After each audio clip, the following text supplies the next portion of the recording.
Hello again, happy Tuesday. Now we had another very hot day across West Texas today. For the second day in a row, Comanche reached a high of 100 degrees. Abilene got up to 95 degrees. Here in San Angelo, we got up to 96 degrees.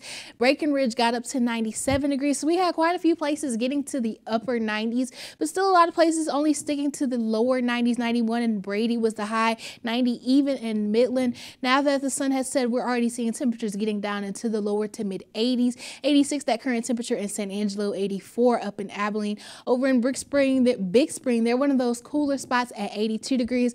All of us under clear to mostly clear skies. Overnight, we're going to maintain that cloud cover, but temperatures are going to be a little bit above average, only getting down to the lower 70s to upper 60s. 68 going to be the low in San Angelo, and then 73 is going to be that low in Abilene. Breckenridge going to be that warm spot tonight, getting down to only 74 degrees.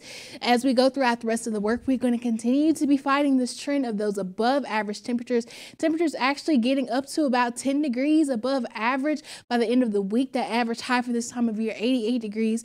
We'll be sitting around 98, getting awfully close to that 100-degree mark before temperatures are back on the decrease to the mid 90s by weekend. And that's all thanks to this upper level ridge that we've been talking about. By tomorrow, it's going to be centering itself right over North Texas.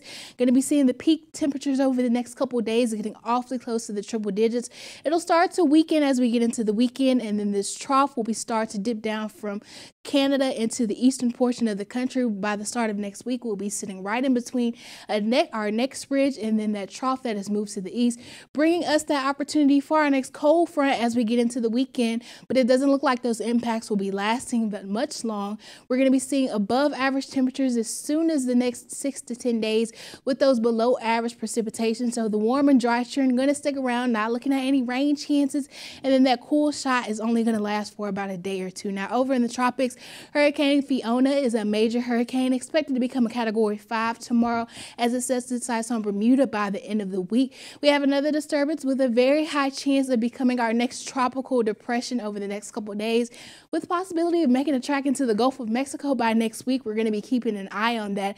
And then a little farther north in the northern Atlantic, we have Tropical Storm Gaston that formed today. Going to be keeping an eye on that. Not expected to become a hurricane by the end of the week or to impact land, but it's just something to talk about as we get into those peak days of hurricane season. But bringing this back home for the 7-day, staying warm and dry through the forecast period. By the time we get to next week, though, we'll have that quick cool shot of near normal temperatures before temperatures are back on the rise in the 90s by mid next week with sunny skies. Back to you, Jolena.